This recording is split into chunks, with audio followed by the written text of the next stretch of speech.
Le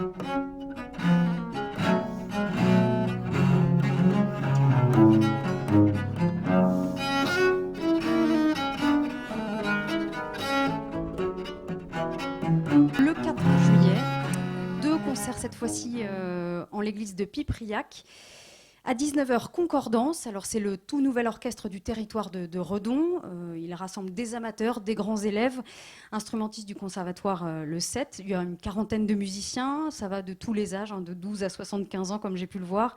Et évidemment, pour cette première année d'existence, il était important qu'il fasse partie de ce festival.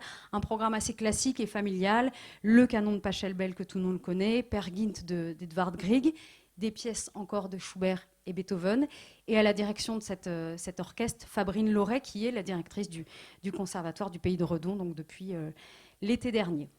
À 21h, Kent Sinfonia, comme son nom l'indique, un orchestre symphonique de Kent, une ville qui est au sud de Londres, dirigé par James Ross, avec au violon solo Christian Hallstedt. Ils vont jouer un programme de compositeurs allemands et anglais, Wagner, Vaughan Williams, Strauss, Édouard Elgar, et puis Péléas et Mélisande, d'après le drame de Maurice Maeterlinck.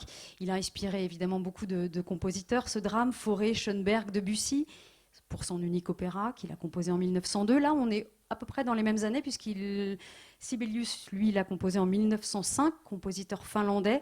C'est aussi une adaptation musicale de ce drame, une musique de scène qui donc est tirée, dont cette suite est tirée. Un jeu là aussi très fort sur les timbres.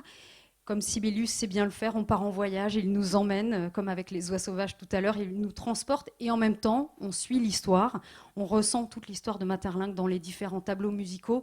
Alors pour rappel, l'histoire de Péléas et Mélisande, c'est évidemment un amour tragique. Péléas et Mélisande. Péléas, le demi-frère de Golo, est amoureux de Mélisande et pourtant elle prévoit d'épouser Golo. Tout cela dans le château du royaume du vieil Arkel. Et évidemment, Golo se soupçonne quelque chose entre les deux. Et puis à la fin, ça se termine mal. Il tue son demi-frère et Mélisande meurt à son tour. Tragique donc, mais une musique absolument somptueuse dont on va là aussi écouter un extrait donc de Sibelius.